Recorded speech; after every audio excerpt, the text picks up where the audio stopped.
Buenas tardes a todas las personas que nos acompañan. Mi nombre es Uriel Vergara y el día de hoy tengo el honor de presentarles a nuestra docente, la maestra Mercy Mariana Chirico Herboso, quien es licenciada en Psicología por la Universidad Autónoma Gabriel René Moreno Santa Cruz de la Sierra de Bolivia. Además cuenta con una maestría y diferentes posgrados y cursos de especialización en el área de psicología forense. Se ha desempeñado además como psicóloga clínica y forense en Sucre, Bolivia, y ha impartido clases en la Universidad Pública de El Alto, en La Paz, Bolivia. Sin más preámbulo, démosle la bienvenida a la maestra Mercy Mariana, que en el día de hoy nos presenta su ponencia que lleva por título Evaluación del daño psicológico en víctimas de agresiones sexuales. Adelante, maestra. Muchas gracias, muy buenas noches a todos los participantes de esta importante conferencia y muy agradecida por la oportunidad.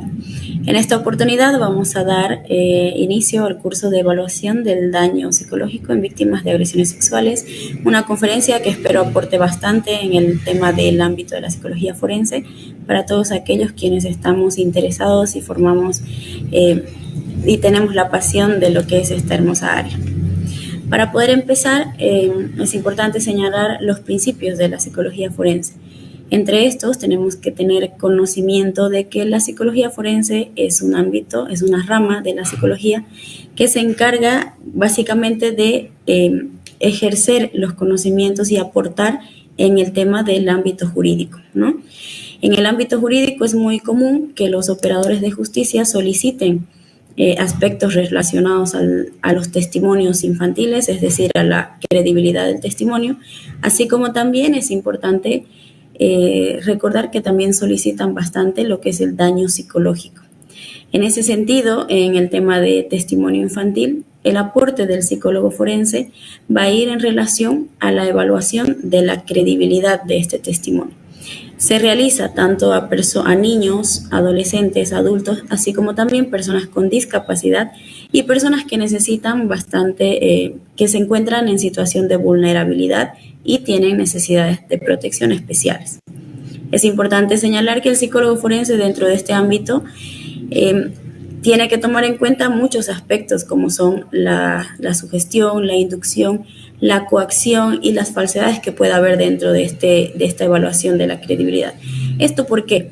Porque es importante señalar que el psicólogo debe tener siempre planteadas las hipótesis de investigación. Es decir, el psicólogo es un profesional, el psicólogo forense es un profesional que debe ser objetivo, debe ser imparcial y debe actuar siempre de manera ética, ¿no? En ese sentido, siempre estas hipótesis deben ir en base a preguntas, a formulación de preguntas que debe realizarse.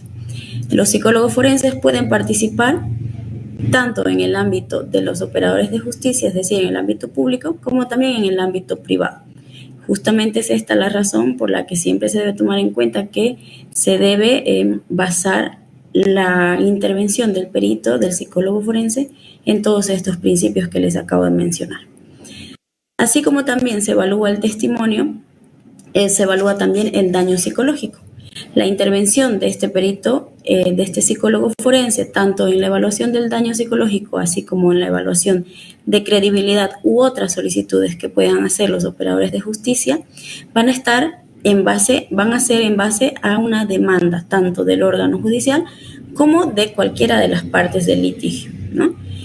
Este psicólogo forense tiene la tarea de responder a puntos de pericia, es decir, de esclarecer hechos a través de objetivos. Estos objetivos son los llamados puntos de pericia.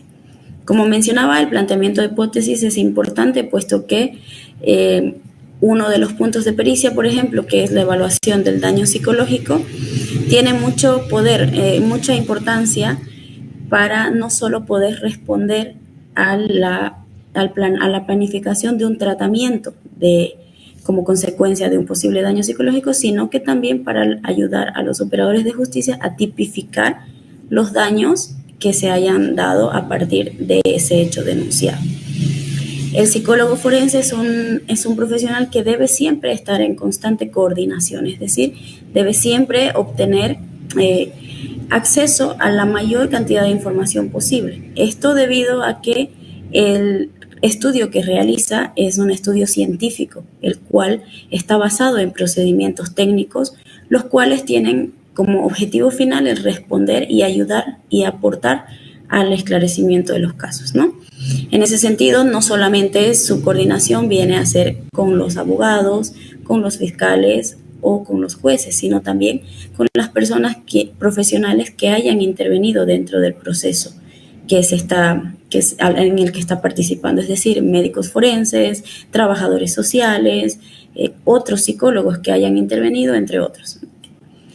Asimismo, la participación del psicólogo forense es muy importante, mucho más aún en la prueba anticipada o preconstituida, es decir, el psicólogo forense debe estar presente dentro de estas entrevistas, puesto que es allí donde se va a obtener la mayor cantidad de información y es a partir de allí que el psicólogo va a poder trabajar en un futuro si es que se le solicita al psicólogo forense y de esta manera poder basarse en la información que ha obtenido dentro de lo que es la prueba anticipada o preconstituida.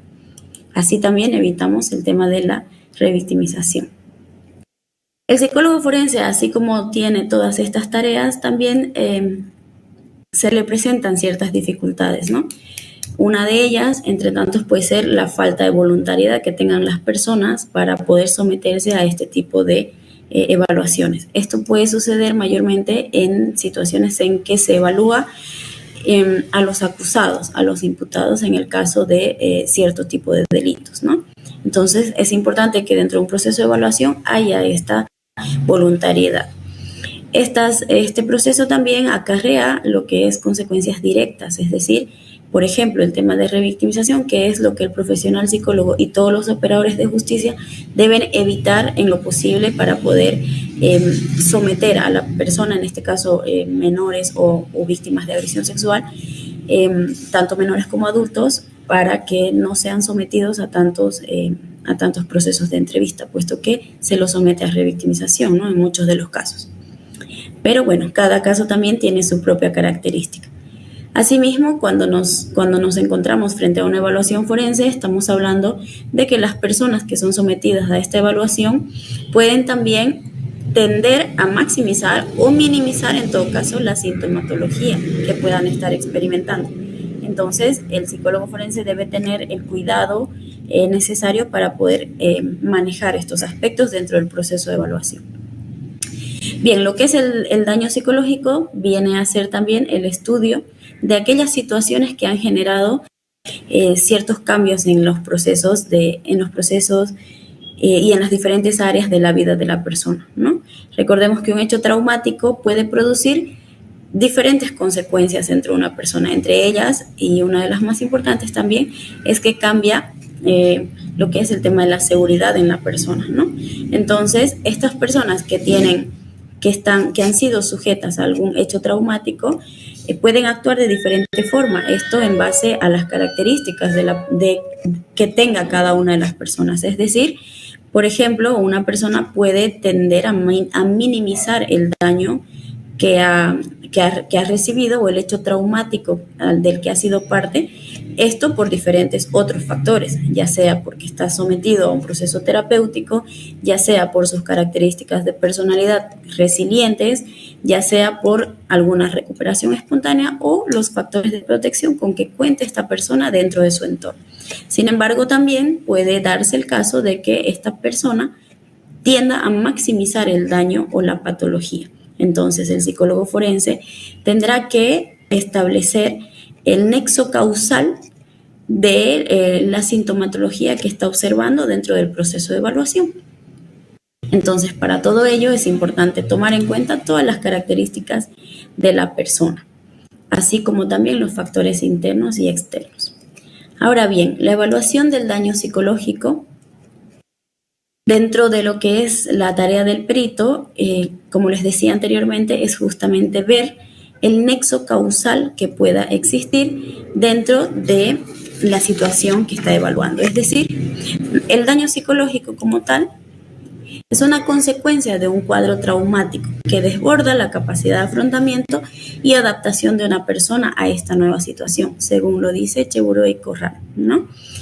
Una lesión psicológica son alteraciones agudas pero se llama secuela cuando ya estas alteraciones y este daño, este cuadro traumático se ha estabilizado dentro de lo que es dentro de lo que es la adaptación de la persona, y a causa de este daño psicológico se relaciona con el trauma sufrido directamente. Es decir, el psicólogo forense va a evaluar un daño psicológico y va a establecer la presencia de este siempre y cuando sea consecuencia directa del hecho traumático vivenciado, ¿no? Entonces, para esta evaluación del daño, el psicólogo forense, ¿qué es lo que deberá hacer? Deberá diferenciar una situación previa de la persona y deberá establecer, reitero, el nexo causal. Es decir, quizá hay que tomar en cuenta que disculpe, se me escucha porque dice pérdida de conexión.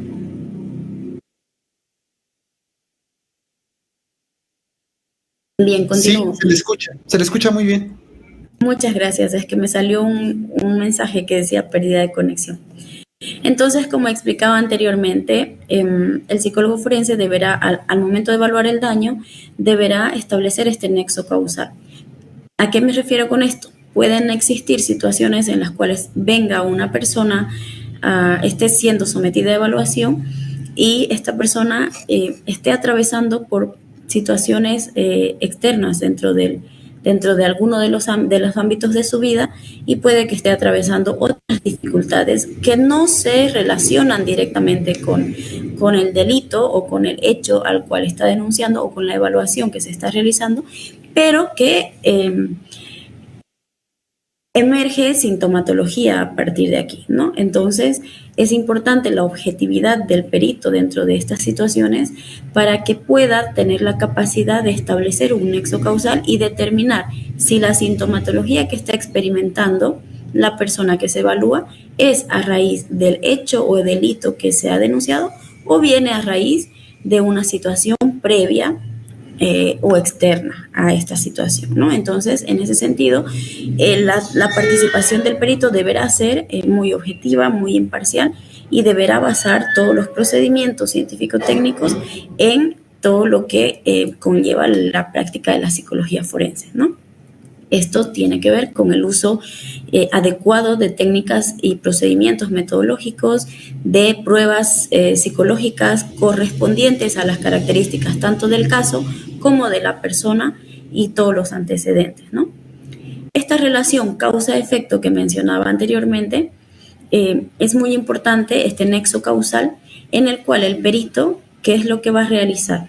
Va a encontrar los factores moduladores, es decir, toda esa interacción de variables que existen. Es decir, el psicólogo forense tendrá que establecer la vulnerabilidad de esa persona tanto antes del hecho como posterior. Es decir, tendrá que determinar, por ejemplo, si existen factores de apoyo en los cuales hayan ayudado a que la sintomatología que pueda haber experimentado esta víctima de alguna agresión sexual haya disminuido o, por el contrario, se haya incrementado. Es decir, si esta persona cuenta con factores de protección, si cuenta con factores de riesgo, y cuáles son todas estas variables que podrían estar ayudando tanto a que aparezca sintomatología o por el contrario, que no exista patología, y es decir, que no exista daño psicológico, porque también es importante señalar que existen casos en los cuales ha habido una agresión sexual, sin embargo, no se ha presentado sintomatología, ¿no? Es depender, obviamente, de los aspectos que acabo de mencionar, así como de las características de la persona, los factores externos e internos también, ¿no? En ese sentido, es importante indicar que el acontecimiento traumático es una situación que afecta a la salud física y también a la salud psicológica, en cualquier etapa que se produzca, ya sea en la etapa de la niñez, adolescencia o en la adultez. Sin embargo, cuando hablamos de situaciones en menores de edad, cuando se produce en la infancia, encontramos un mayor impacto en el tema del daño psicológico. ¿Por qué? Porque es una persona que se encuentra en pleno desarrollo de la personalidad.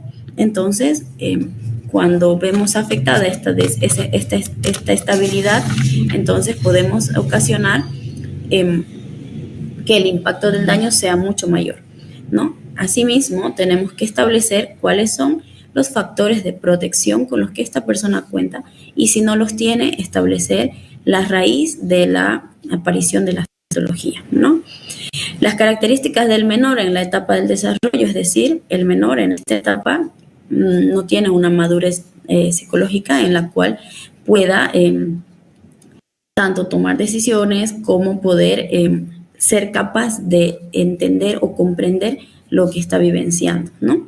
Asimismo, hay que ver también la estructura familiar con la que cuenta esa persona, porque no olvidemos que cuando hablamos de daño psicológico, estamos hablando de una afectación no solo directa, sino también indirecta, puesto que toda esta sintomatología que aparezca o todas estas posibles alteraciones que se den dentro del caso, también van a afectar en un entorno familiar, siempre tomando en cuenta las características de cada una de las personas a las que se evalúa, ¿no? El daño psicológico también puede desencadenar un trastorno de estrés postraumático u otros, tanto de adaptación u otros que puedan detectarse. Y estas consecuencias no siempre pueden también estar determinadas por un trastorno, sino también por alteraciones psicopatológicas que pueden ser ya sea de tipo externalizante o internalizante. ¿Qué significa cuando hablamos de psicopatologías o conductas de tipo externalizante? Cuando hablamos de conductas de tipo externalizante, estamos hablando de indicadores conductuales en los cuales el menor o los menores tienden a reaccionar después de la ocurrencia de la posible agresión sexual, ¿no? Estamos hablando de que esta persona, este menor, va a tender a presentar, por ejemplo, cambios bruscos en el estado de ánimo. Va a tender también a presentar problemas de conducta, ya sea en el ámbito académico, ya sea en el ámbito familiar.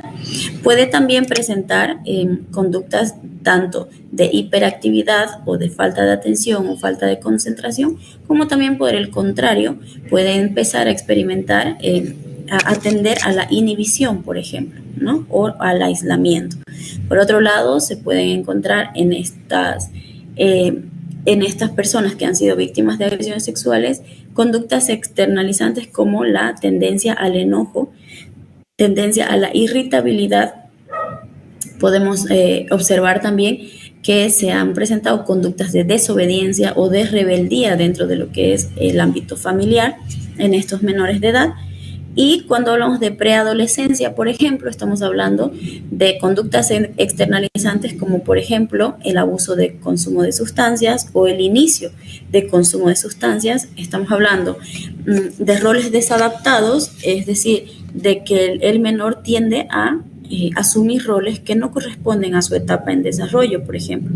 Entonces, estamos hablando de conductas inadaptadas en las cuales hay un cambio en el comportamiento, hay un cambio brusco en el tema de las emociones y hay también una inestabilidad. Por lo tanto, estamos hablando de que este tipo de delitos puede afectar tanto externo como internamente, ¿no? Estas conductas externalizantes también van a verse reflejadas no solo en el ámbito familiar, sino en los diferentes ámbitos los cuales el psicólogo debe explorar, ¿no? Por otro lado, en cuanto a las conductas internalizantes, podemos establecer la presencia de trastornos, cambios en el estado de ánimo, trastornos depresivos, por ejemplo, un tema de baja autoestima o cambio en la disminución en el autoconcepto o en la autovalía propia. Podemos ver lo que es la inhibición. Podemos ver también los problemas en cuanto a la falta de concentración. Podemos asimismo encontrar ansiedad, baja autoestima, como mencionaba anteriormente, y obviamente problemas de lo que es cambios en el estado de ánimo, ¿no? De esta manera llegamos a lo que son la utilización de los instrumentos para evaluación del daño psicológico. Como bien mencionaba anteriormente, es importante que el psicólogo forense tenga la capacidad para explorar todas estas a la vida de la persona que se evalúa a través de instrumentos y técnicas adecuadas y acordes tanto para el ámbito de la psicología forense como también de acuerdo a los antecedentes y las características de la persona, los antecedentes del caso y las características de la persona. Cuando hablamos de antecedentes del caso, estamos hablando de cuáles han sido, cuál ha sido el hecho de denuncia, por ejemplo, cómo se ha dado esta agresión, en qué circunstancias, en qué lugar, el impacto que ha tenido, la frecuencia con la que se ha dado, si ha sido la primera vez que ha ocurrido, si era una agresión constante.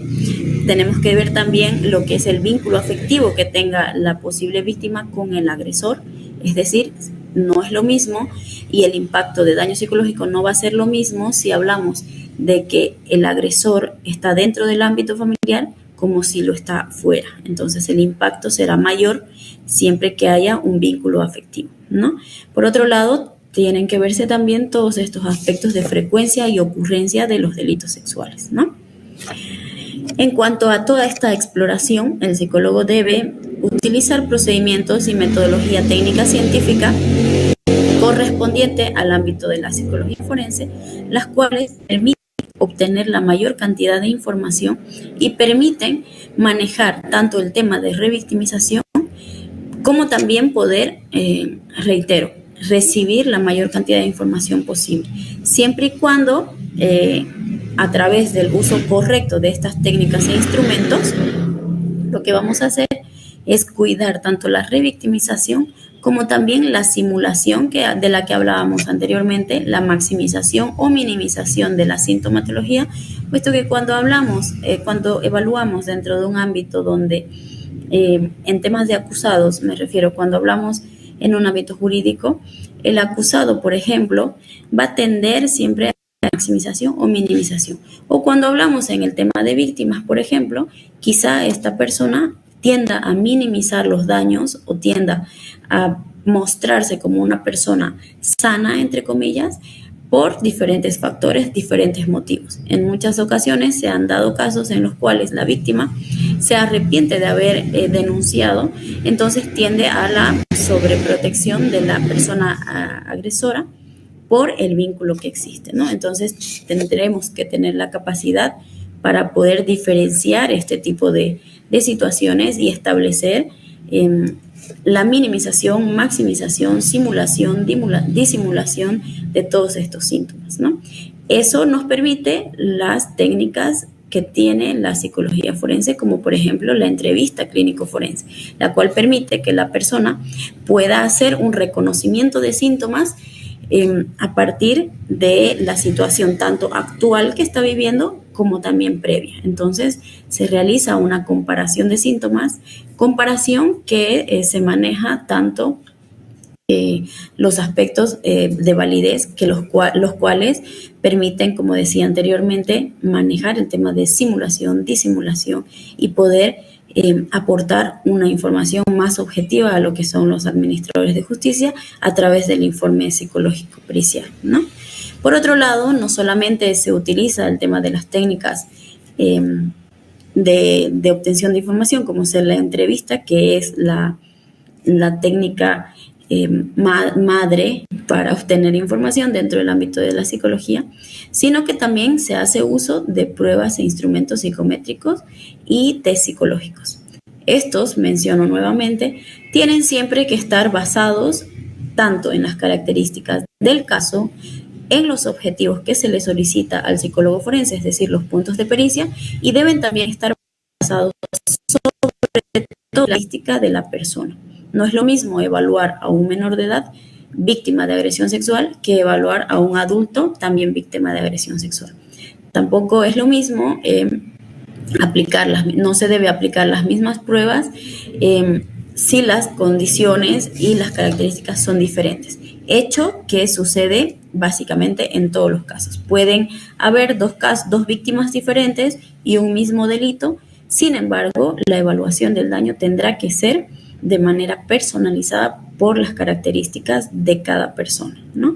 En ese sentido, esta elección de pruebas e instrumentos psicológicos tendrá que ser de manera objetiva, en base al criterio del psicólogo y en base a todas estas características que puedan responder y que permitan de la manera más objetiva y menos abusiva en el uso, en la aplicación de instrumentos, puedan responder a los puntos de pericia.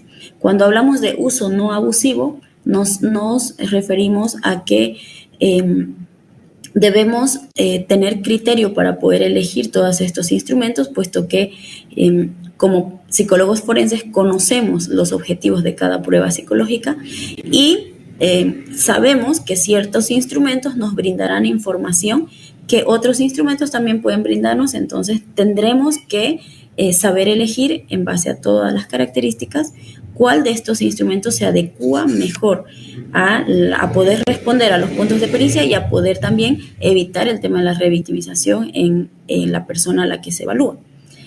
Sin embargo, es importante también señalar que existen diferentes pruebas e instrumentos psicométricos cuentan con una ficha técnica que permite conocer cuál es el ámbito de aplicación, cuáles son los rangos de edades en los que se debe aplicar las pruebas y cuáles son las situaciones y objetivos para los cuales se utiliza esa prueba.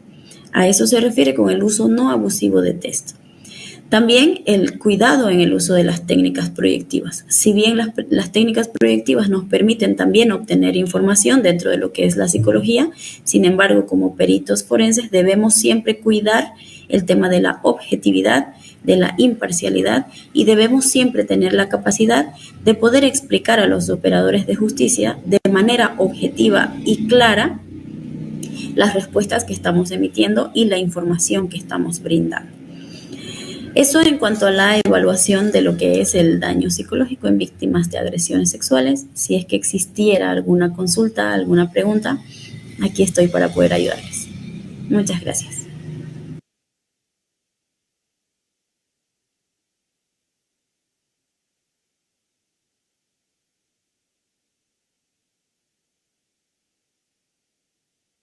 Muchas gracias, maestra Merci, por su conferencia tan clara que nos acaba de brindar y los ejemplos muy oportunos. Le agradecemos mucho su participación y nada más recordarle a las personas que nos ven que la constancia es opcional y si quieren tenerla tiene un costo de recuperación. Para comunicarse con nosotros, les voy a compartir el número. Tiene un costo de recuperación de 300 pesos o $15. Y el número al que tiene que comunicar es de WhatsApp. 56 17 29 66 11. Se los comparto de nuevo. 56 17 29 66 11. Maestra Merci, ¿querría agregar algo más? Cualquier consulta que haya, yo estoy dispuesta y bueno, siempre tener en cuenta que la psicología forense, si bien es una ciencia y es una rama de la psicología bastante interesante, también conlleva mucha responsabilidad. En ese sentido, llamar a todos los que estén interesados en el ejercicio de esta ciencia, de esta rama, a el uso adecuado de todos los procedimientos y metodología que corresponde al ámbito de la psicología y toda la responsabilidad que conlleva todo este trabajo hermoso que es la psicología forense. Claro que sí, maestra Merci. Muchas gracias por esta acotación que termina de redondear todo lo que ya nos venía diciendo. Le agradecemos mucho a usted y a las personas que nos siguen también a través de las diferentes plataformas. Les deseamos buena tarde, buena noche también y que estén muy bien. Hasta luego.